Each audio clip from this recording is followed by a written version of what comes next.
Hey everybody, okay, I'm back. Had to get some noise suppression stuff figured out there.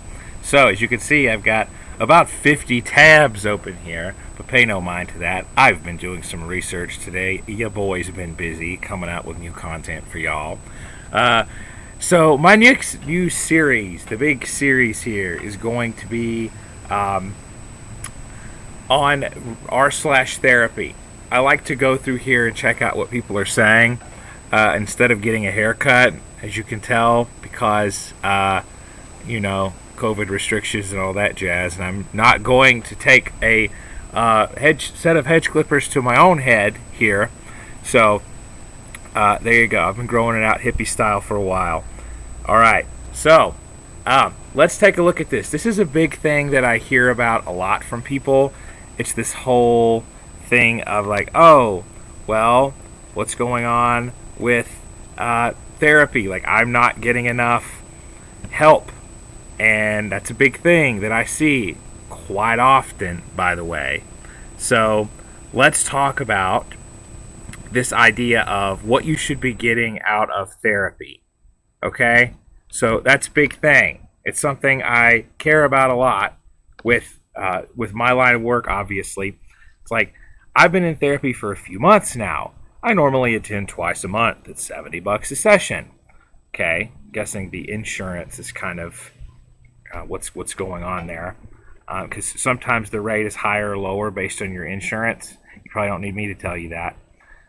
But okay, and this person clearly does not feel like they are getting the help that they need. I don't feel like I'm getting anything out of it besides an unbiased listening ear, which you should be getting more out of it than that, by the way. Most sessions, she lets me talk and talk and talk and doesn't make any suggestions. Ooh, not good. So, as any of you who are regularly on Twitter following me or on Facebook would be able to find out here, I am really big on EMDR. It's the therapy that I perform. Eye movement desensitization and reprocessing. It's an empirically based therapy that helps orient your brain to the present so that your brain recognizes, hey, wait a minute, this traumatic event that we're processing was in the past. Well, how does it do that? Through horizontal eye movements, which orient the brain to the present, activate distal memory connections, and also ground you in the present. So it's got a braking and accelerating function at once. It connects you to memories related to the traumatic event, like it brings that event up, but it also grounds you in the present. Okay? So that is a therapy mode that helps to desensitize or take down the emotional vividness of traumatic memories. That's a little more than just listening, right? So that's kind of the route I go, is I help my clients through that. What is another great therapy out there? Well, brain spotting is kind of like a cousin to EMDR. It involves using eye movement to like find your think spots or where you feel most upset, like when you move your eyes, like what you're accessing the memory at that point. It's very interesting stuff. But I would say if you're shopping, if you're in the market for a therapist, please look not just for someone who's licensed and either has like a PhD or a master's. I have a master's and a license, okay? But also look for postgraduate training. That's very important, right? Like, you don't just go to a doctor, and like you usually go to one who's a pediatrician, a general practitioner, a psychiatrist, a surgeon, whatever. You wanna determine like what their specialty is, right? Depending on what your needs are, you're going to go to them, and it's going to be based on that specialty. So the same thing with therapy.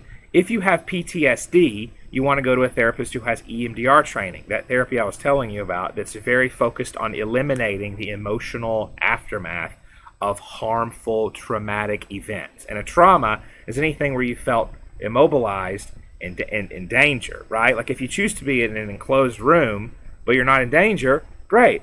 But if you're in danger, but you can escape and you're not enclosed, great, you'll usually get through it. But if you're trapped and you're in danger, that's the recipe for trauma, okay?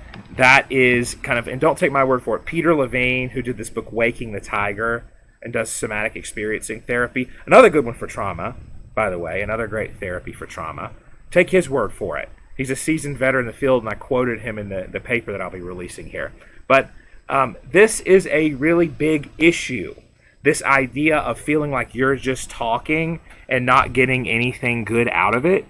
That is something that I hear from a lot of clients that they've experienced in the past from other therapists. And there's nothing, look, if you're a therapist and you potentially have you don't know what route to go, and let's say you have an issue like knowing what to do with clients, there's no shame in that, right? Go get continuing education. I'm just going to tell it like it is. Grad school alone is often not quite enough for people to really get a good grip on the brain. Like, it's a smorgasbord of theoretical modalities. Like your graduate school person, somebody who has a master's and just graduated, usually knows a lot about a little. They have a lot of different introductory theories, like narrative therapy. So looking at your problem as if it's an oncoming issue that it's like, oh, well, when my inattention comes up or my lack of motivation, like, you externalize the problem and look at it as like an oncoming invader, right? That's a big thing.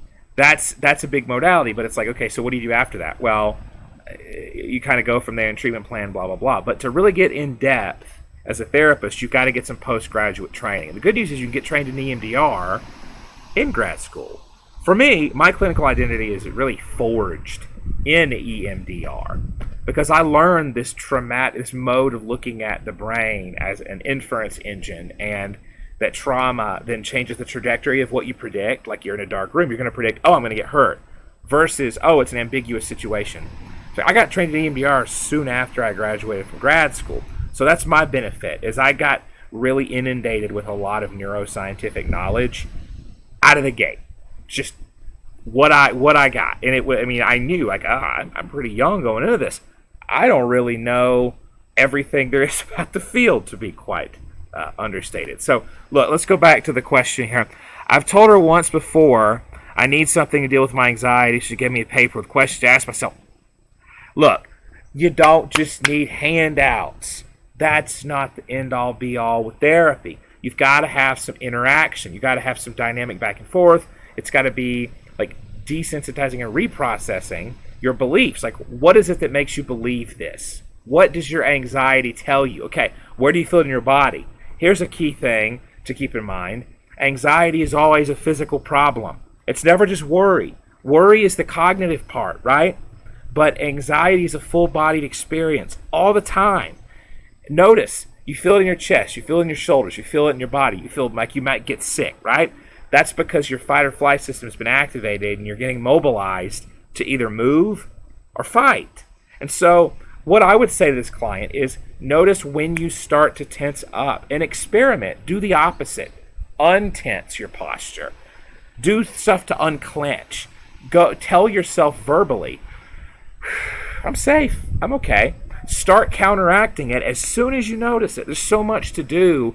See, good therapeutic training is like it's like getting the notes learning the notes on a piano. Once you know the notes, you can then build a concerto out of them. As a therapist, once you learn the basics of the way the brain works and you learn the interventions that can go against anxiety, then you can combine them, recombine them, change them, invert them, subvert them in any way possible based on that knowledge. It's very cool. And here's the problem. I hear this so often from people when they come to me. They're like, wow, therapy, I wish there was more solid stuff to it. It's like, oh, there is. I can show you some concrete, actual modalities, and I do, EMDR, that chart your progress, that show you definable, quantifiable results and get you where you want to be. But you got to look for someone who offers it, right? You can't just go to someone straight out of grad school or someone whose modality is person-centered therapy. By the way, if someone's entire resume or their little blurb online talks about essentially like supporting you or opening a space, or like it's a bunch of stuff that sounds nice, but they don't have any certificates, postgraduate education listed, this is probably what you're getting. You're probably going to get a lot of nice listening, and look, that's okay, it's ethical. There's nothing unethical about this, but you should know, if you want solid interventions, what to look for. EMDR, brain spotting, somatic experiencing therapy, sensory motor psychotherapy from Pat Ogden. Okay? There's so many schools of thought that get you where you want to go in terms of actual therapeutic wisdom and like the development of insight about your own brain. It's like an owner's manual. Okay? That's what you're looking for. And it sucks that clients don't know what they don't know. And I'm here, my big mission is to tell you. So anyone out there wanting therapy, you're not crazy if you feel like you didn't get help for just kind of someone nodding and being supportive, right? Okay, I'm frustrated because I want to do the work to be better me, but she's not providing the tools. Well, like I just went over that. I feel like I'm emotionally raw at the end of the session without much guidance. So this person needs to also do kind of a banishing ritual, or to use kind of old school magical terms, or a concluding like emotional release exercise. Okay, so something like imagining a calm place, imagining a container that you put your negative memories or experiences into. That's going to be the way to go with that. Like, so you're not crazy if you're feeling like you're not getting a lot out of your therapy, if you're not getting the tools there to figure it out. If you're being given a sheet to track, well, somebody's not happy. There's honking going on in the neighborhood. Oh well. There's like, you have to be given some itinerary or direction on where to go and what to do to know. So, I mean, I just want to validate that. So, if you feel emotionally raw too, you should check out the Headspace app or the Calm app. That's a good one. So, I really like that. Either of those is really good. And the therapist should be suggesting it. I always tell clients, the real test of therapy is what you do with what we do between sessions. How you mobilize what we've talked about and what I've done with you in your outside life, right? That's the key, because that's going to be worth more than any, like, what do you do therapy once a week? 1 hour a week? Okay? And how many more hours in the week are there? Right, a lot more. Exponentially more, in fact. So what we have to do is teach clients what to do when we're not there. And a lot of that is going to involve breath work, because when you breathe deeply and slowly, you activate your vagus nerve. And what is your vagus nerve? It's the 10th largest cranial nerve in the brain, and it's the brake to your sympathetic nervous system. Isn't that cool? And you activate it directly when you breathe slowly for the better part of a minute, about 40 seconds. So I would really encourage that. You feel like you're emotionally raw, talk about therapy makes me feel like I'm going to be counterproductive by even attending. Well, look, there's nothing wrong with this therapist. It's just not a good fit, potentially, right? It's okay if a relationship isn't working. It's not a good fit. You need somebody else. You want to change it up. Neither of you are wrong, right? But you both might need to go on to different people, right? That's how except finding a therapist is arguably more sacred, and more could go wrong than getting in a bad relationship, because you get a bad therapist and they could put bad ideas in your mind and like give you bad memes, or those what we would call transmissible ideas, like you learn, oh well, there's nothing I can do, or I need to just accept this. It's like, no, that's a terrible meme that has then infiltrated your way of thinking, and you become more victimized. It's like, that's horrible. Okay, so I think we've dwelled long enough on this. So yeah, so this is this is another therapist saying that this is not exactly the best way to go. So I'm happy with that. That's a pretty good way to go. CBT is good. I'm seeing that being recommended here as the way to go. So cognitive behavior therapy, CBT, is very focused on changing the way you think about things and taking your for granted presuppositions and dissecting them, like the idea that, oh, that person would laugh at me, and you ask yourself, well, if what I'm doing matters enough, why does it matter if someone laughs at me? Why am I giving that much care and concern? That's a path to go. I've gone that direction with clients before. I have some CBT training. I'm far more trained in trauma, though, and looking at things and saying, well, what emotions are you getting? What emotional reaction viscerally? Usually kind of it feels like you got shot with adrenaline in the chest, like tensing when you feel like somebody could laugh at you. Let's work with that. Let's train down. Let's down-regulate that response and upregulate your capacity for calming yourself. Let's do that like a DJ, right? very apropos given that I'm dressed like an e-boy today with my e-boy headphones here. But that's really going to be the goal, is whatever all roads lead to kind of the same goal with any active kind of therapy, which is teaching you how to put the brakes on the emotions you don't want, increase the ones you do. Bada bing, bada boom. That's the therapy. That's the stuff. Okay, let's get out of this question and on to another one. I think I have what is called a dependent... Ooh, let's take a look at this. Ba-ba-da-bop. Okay. 2 months ago, my now ex-girlfriend broke up with me. Okay, and since then I haven't been able to... Okay, a minute. I haven't been able to enjoy my hobbies and spending time with family and friends. Okay, no matter what I do, it doesn't bring me joy or helps me distract myself. I almost always think about my ex and how to meet her needs in order to get her back. We haven't been together for a long time, but she still gave me the feeling of being home and safe. Uh-oh. Okay. All right, everybody. All right, gang. We're getting some bad boundary beeps here. Bad boundary alarm. Still, I had fears of being left by her, which eventually happened. Okay. So, right here. All right, let's get here. Right here at the very beginning, at the outset here, I'm seeing a common problem people make, which is to make their significant other like their end-all, be-all quest. Okay? And so doing that is a surefire recipe to have a bad time, number one. And B, there's this tendency there to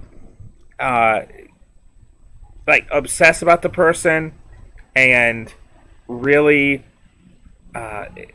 do what it takes to like have them be your favorite, like have them be pleased and completely happy and everything is about them, and that can frighten people and it can make them feel very cornered and claustrophobic, right?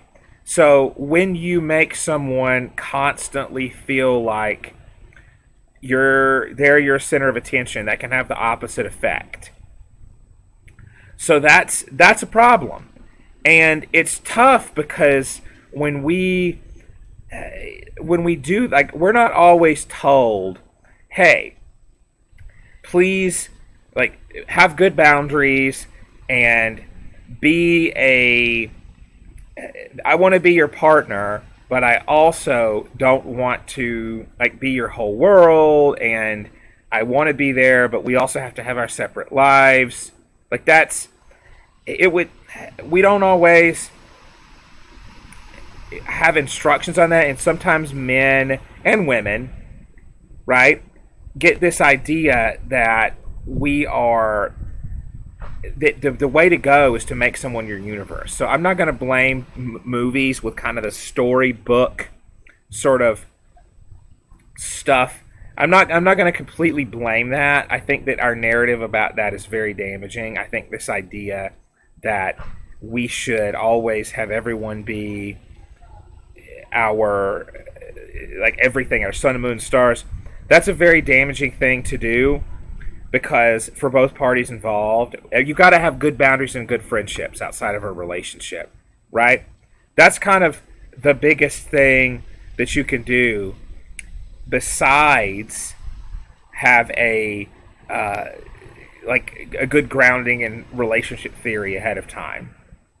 So the big thing is, like, recognize if you're living for someone else so if all you have is someone else, they're going to feel pressure. And you're going to feel upset whenever they're not around.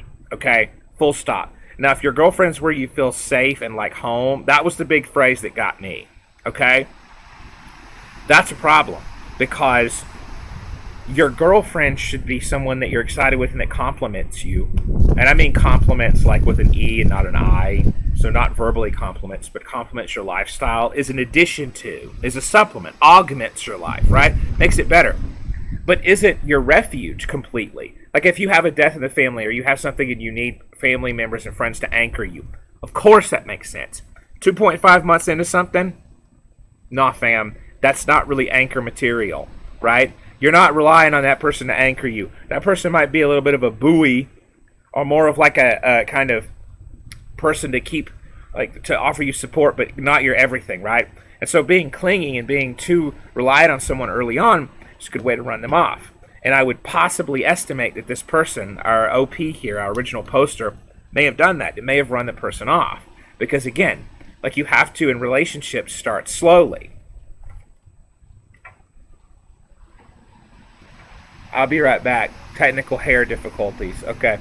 Like, you have to start slowly and build up, right? That's the big thing.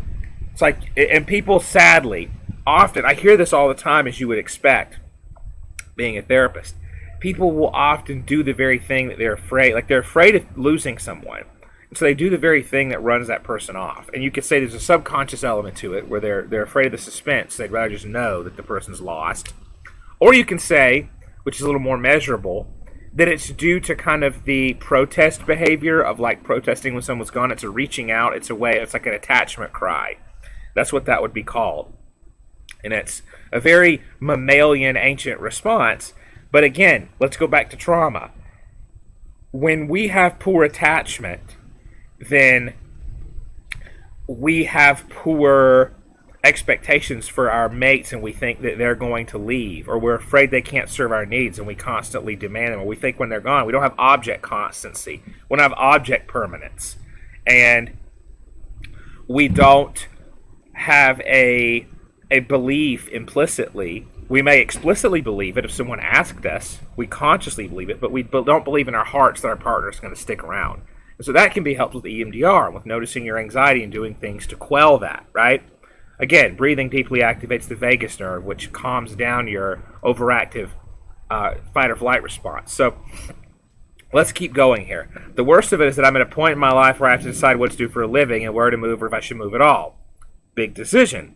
But there's almost nothing I can think of that I want to do for a living. Aha! Okay. All of my caterwauling and rambling, and here we are at the real point.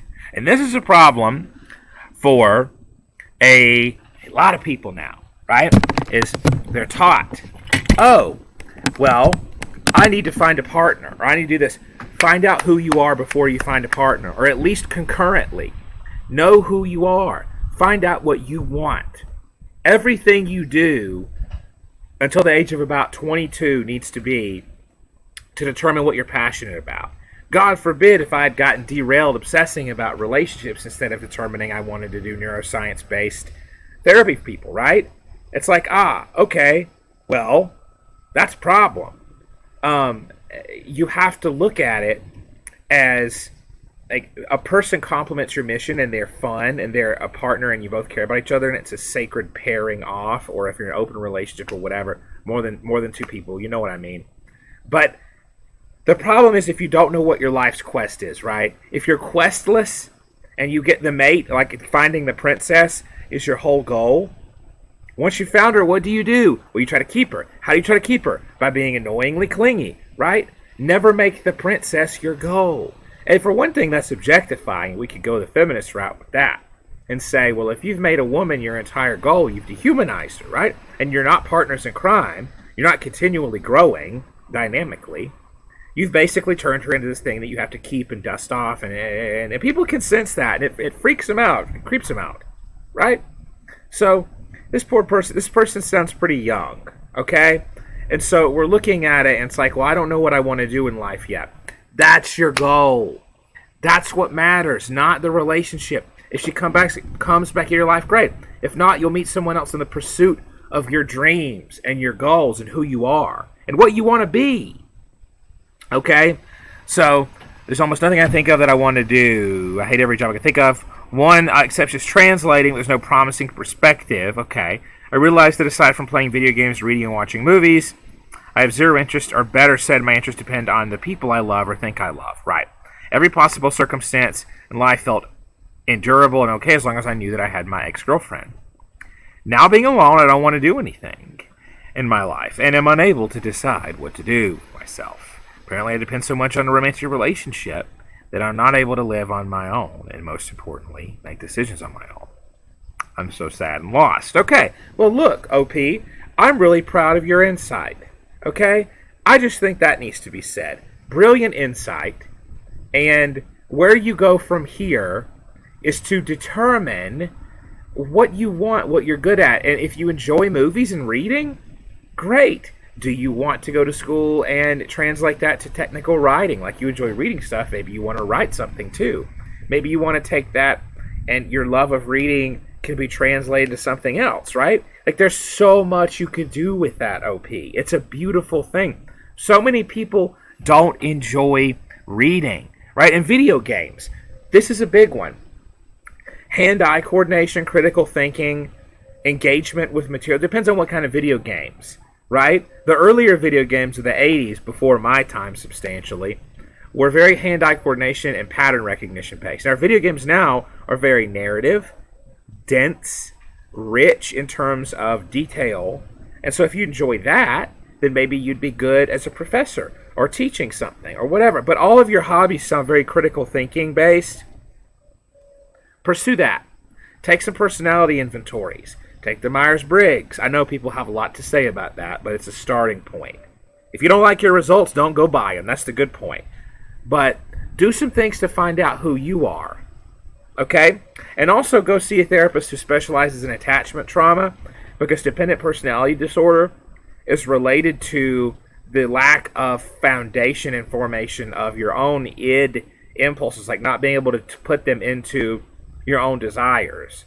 Okay, and we could get very analytic about that, but it's not worth our time here. It's more worth it to say, you've discovered the problem. That's 50% of the work. Now the other 50% is working like hell to overcome them through saying, who can I be that I'd be comfortable being alone with myself? What do I love? Who am I? What am I about? These are crucial questions. And believe me when I say they have answers. You are not without hope. You will have those answers. Okay?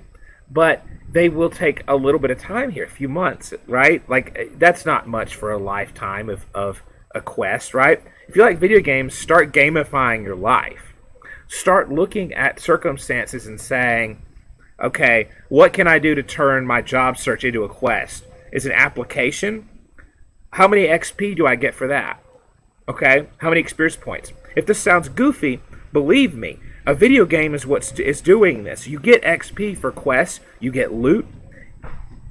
Find out what loot would make things worthwhile for you, for God's sake. That's huge. Like, what reward do you need to give yourself? Would it be some ice cream? Would it be... what would it be that matters to you? And how do you incrementally reward yourself? Life is about gamifying things we don't want to do, right? It's like I taught myself how to attach this software to Restream and then to broadcast. It's like that was incremental. How do I use this software? How do I plug it into Restream? How do I do this and that and the other thing? It's like, great. Now I know all this stuff and I broke it down. By the way, therapists, you got to practice what they preach, okay? Now, I have a heart for fellow therapists, and I know that they work hard as hell in these times especially.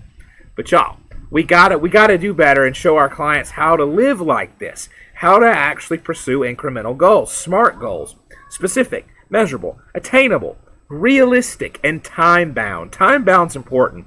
Set an arbitrary time limit. I told myself, I'm going to live stream this weekend. It's Sunday today. It's kind of nice outside here.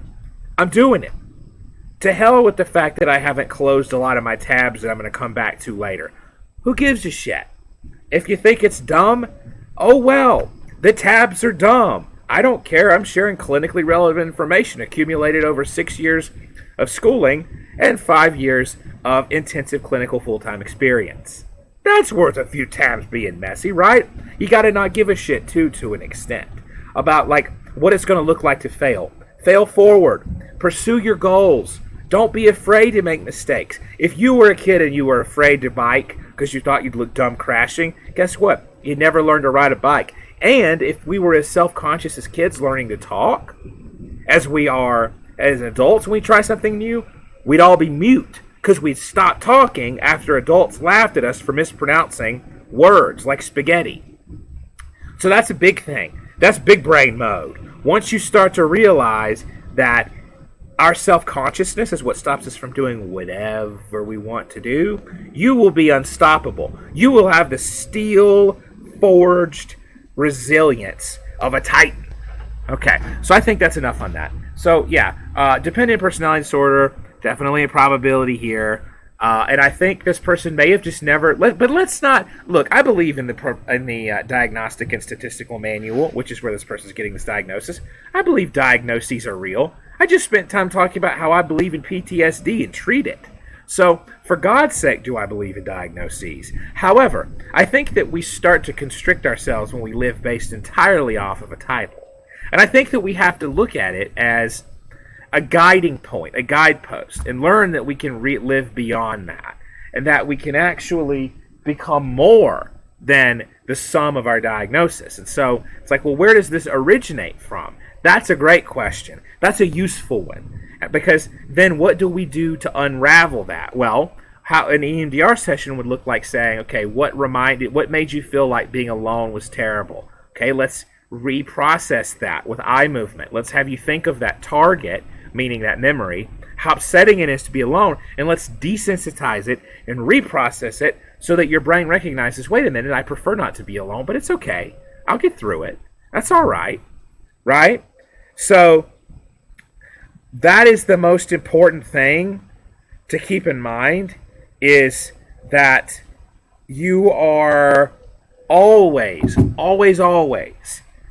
going to have a kind of past thing that you held on to, a part of your identity, and present behavior that comes out of that, right? And a lot of we want that to be the present behavior. We want it to be like, oh, I learned that I can fail, but that I can get better, so I'm going to boldly do my hobbies, right? You learned that in the past. Or you may have learned that failure is insurmountable, unacceptable, and if you don't do something right the first time, give up, right?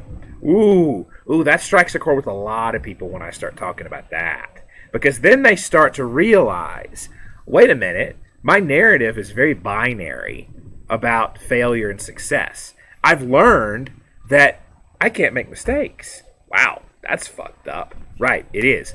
And you can overcome it. It's the good news. So, let's do some more. I love this because it's like teeing up something that I can then hit out of the park with some answers here. I'm 14.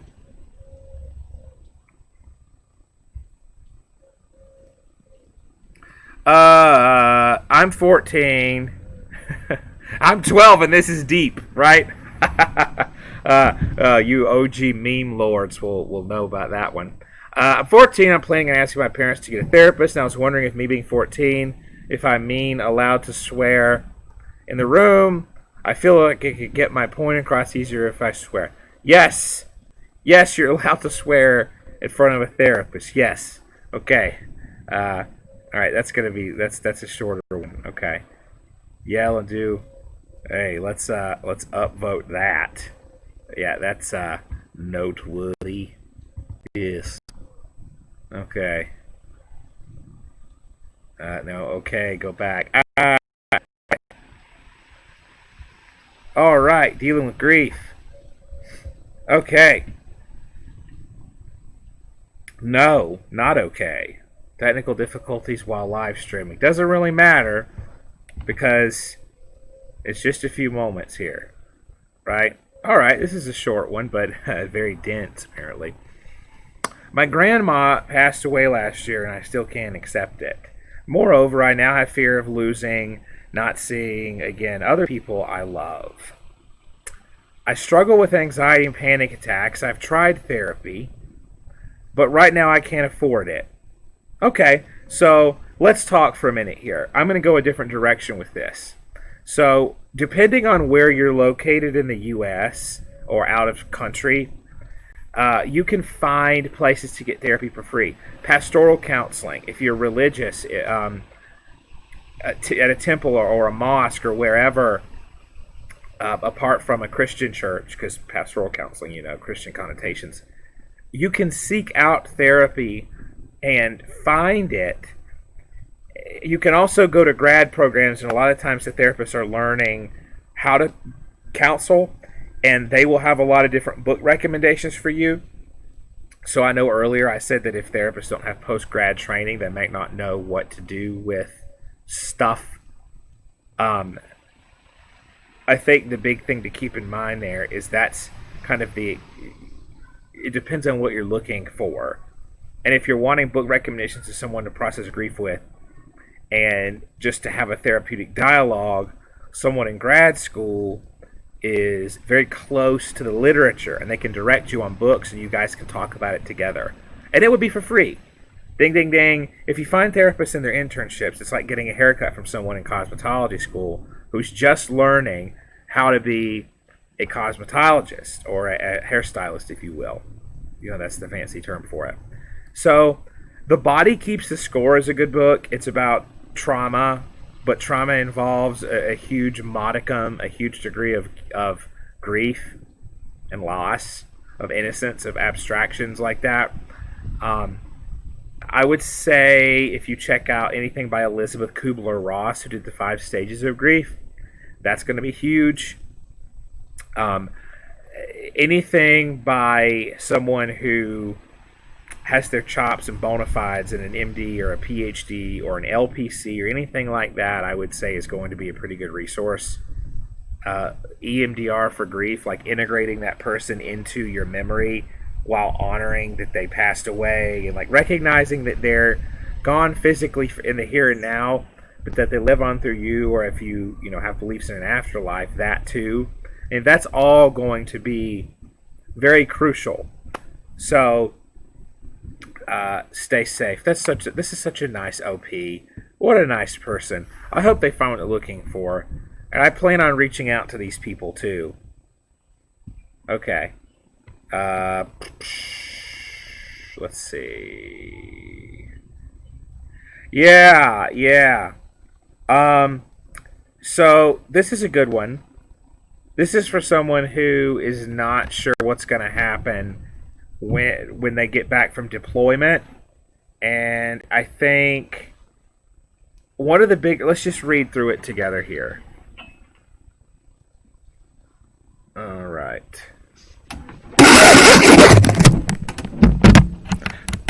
Behind the scenes with the Fox Den. Okay. Oh, I've got a dead USB port. That's great. Oh, it doesn't matter. I just want to get some reassurance that other people have had problems in their marriage that were resolved while on deployment once they got back. Well, first of all, that's true. I've worked with people who've had that issue, but we're not going to go there too deep, obviously. I love my wife, and we are both faithful, but she doesn't understand the different stresses of deployment that give me emotionally charged responses to problems back home because I can't talk about my mission at all. Okay, so first of all, I'm going to say, OP, that you need to find a hobby or something that helps you discharge that tension, because you're going to be pretty... I mean, it's very tense to think about this stuff, and that you can't share it. Talk to a therapist. Talk to someone who you can speak to about it. And if you can't, still, because it's confidential, it's stuff that you're not allowed to discuss, fine. Be able to get that out somehow through exercise or whatever. Get that anxious energy out. It's got to go somewhere, okay? But your wife has to understand that people react differently to trauma. I'm assuming this is a man. If not, it's fine. It works out either way. But men and people in the military, people who are in these kind of professions, often have to keep a stiff upper lip and be very emotionally reserved. And so you have to counter that by getting that energy out somehow. And you can do that through EMDR. You can do that through somatic experiencing therapy, which involves moving in the way you wish you could when you were tense under the guidance of a therapist. You can do it through working out, too, on your own. I mean, that's a big thing, is getting that physical energy out. But you have to have someone that you can talk to about this stuff, even if it's not the details of your mission, which obviously you can't share.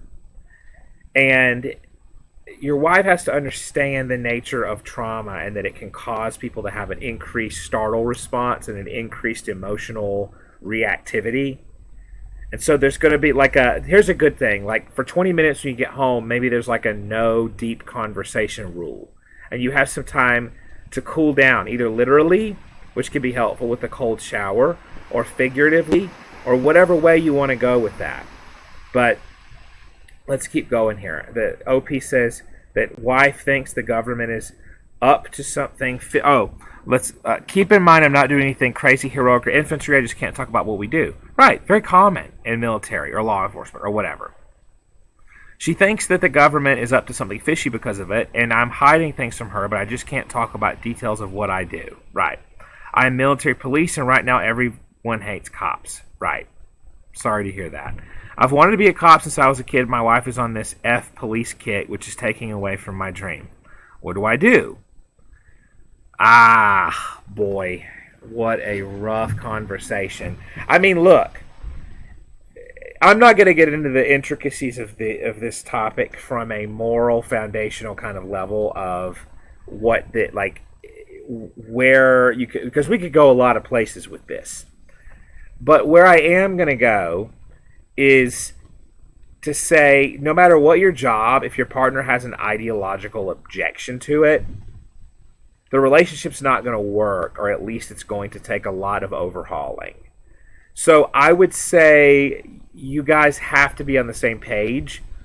And so she has to either understand that what you're doing isn't abusive and that it's something she can support, or that she just has to not communicate anti-you rhetoric, right? Like, I'm not at all glossing over injustices or anything like that. Again, I'm making this very general, actually. For any job that someone has, if their partner is not supporting them, it's not going to go well. It's not going to be sustainable. If you feel like you're being attacked on the outside, and then you feel like you're being attacked in the home too, there's no place. You're not going to have any refuge. And I've worked with men like this, actually, where they'd feel, and maybe their partner doesn't have an actual ideological objection to the line of work, but their partner does kind of throw off on it and doesn't really respect it, or doesn't care at the end of the day what their husband's doing. And it can go either way, with husbands not respect their wives. So I would say you got to get that under, you got to have some authentic dialogue about that, or it's not going to improve. And you can't have your partner, like, this is the exact opposite from the last case I talked about, or the next to last case with the person who had dependent personality disorder, where it's like someone who actually has it wants too much out of a partner, and you, like, at least deserve your partner not verbally or attacking you over what you do, right? Like, it's a partner should be supportive, but not your everything. It's about boundaries. It's about clear middle on stuff. It's like, that's important to realize. So, okay. That's the big thing that I would say is you've got to keep in mind that you're not going to be able to sustain being completely beset on all sides. Home has to be a safe zone, literally and physically, literally and figuratively. So we're gonna be done with that for now. Gosh, that's rough. You need some good marital counseling on that.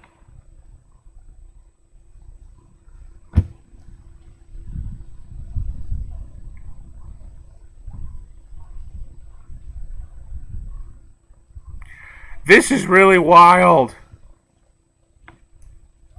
What on earth? Okay, let's dive into this one. Therapy, but the therapist is painting. Now, I don't know if this has been done already, but hear me out anyways. You go to this new therapist, and when you start talking, you start painting? Yes, exactly. He draws your fears and troubles and everything that happens in his image, but he doesn't show you yet. Well, then what's the clinical benefit to you? Nothing. That doesn't help you at all. God, I would never do that to a client. For fuck's sake, man. That doesn't sound great at all. I don't get that. After a few months, things get better. You still visit him, but not that often. He didn't draw anymore, but on that day, he started drawing again. After he is done, he shows you the two drawings and paintings. You see the difference between the first and the newer one. The first one was dark and gloomy, looking at a huge wall you couldn't see over. The new drawing shows a beautiful garden, colors, and beautiful landscapes. Things got better. You keep them and hang them up like a trophy of your glorious conquest against fear and depression. That's all toodaloo chat. Okay. Um,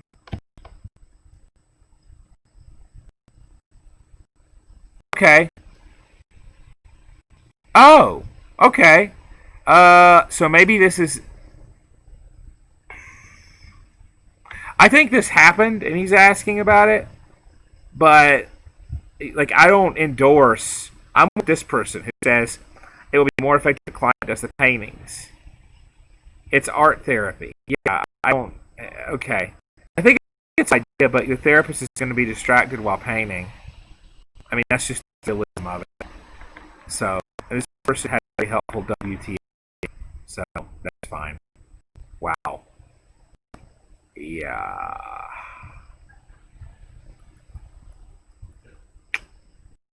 All right, that's a little far back now, isn't it?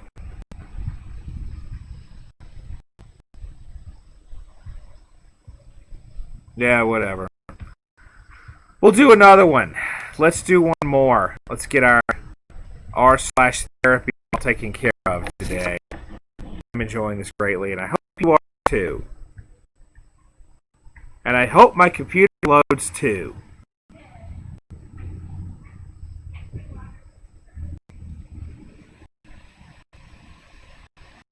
I'm gonna like multi-streaming with people and doing like massive collaborations.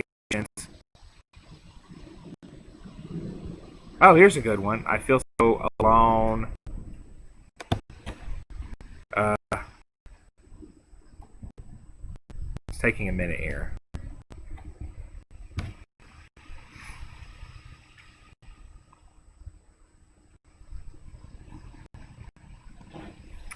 I'm a 14-year-old female and I don't know what to do. My parents aren't the easiest to talk to since they have to share everything with extended family and their friends. Oh, yeah. Okay. All right. Yeah. All right. So no privacy. I'm so sorry to hear that. Yeah. So that's a problem. You do need therapy. You need somebody to talk to who's not going to blab. And here's the good news: it doesn't have to be therapy through a therapist, or it could be counseling, pastoral counseling. It can be going to a priest. It can be going to someone who has a vow of confidentiality, right? Like attorney-client privilege, but it's the oath that that healers, like priests, rabbis, imams take, where they don't share the stuff that you tell them, right? That's the big thing here. So I would say, first of all, to be respected.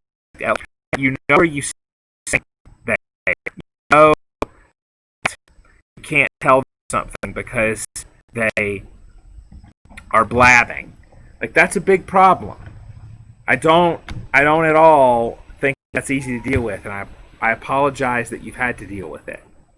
But I would say that inability to talk to anybody is definitely going to take away from ultimately your uh, your emotional well-being, and it already clearly has. So you have a toxic friendship of school. So I really think you need to talk to your guidance counselor, OP, and maybe get connection to a full-time therapist, because a therapist on the outside of the school. I mean, there's nothing wrong. Guidance counselors do amazing work, but I really think that you'd be served well by going outside, like getting some engagement, going to a teen girls support group. There's so many of those.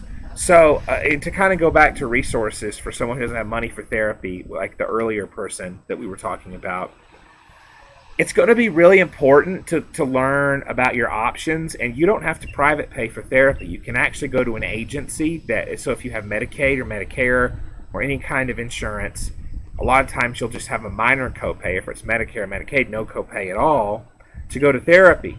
And so you could go to someone and not have like a looming big payment. You'd have to check, and you could go to like a teen center, community center. You could go somewhere to make some friends outside your school and talk with people and get some support under a therapist's supervision. Like that's what I would recommend, OP, is really explore your options and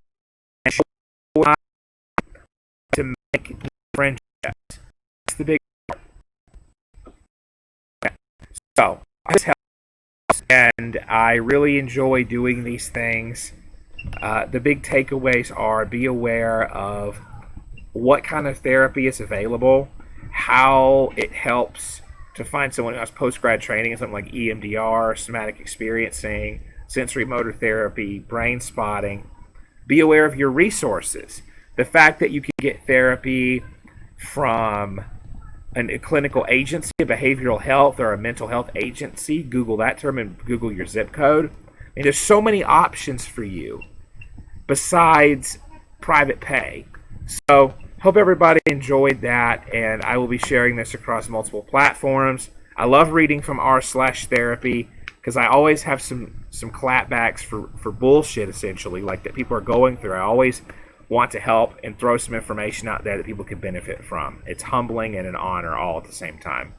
So, signing off for now.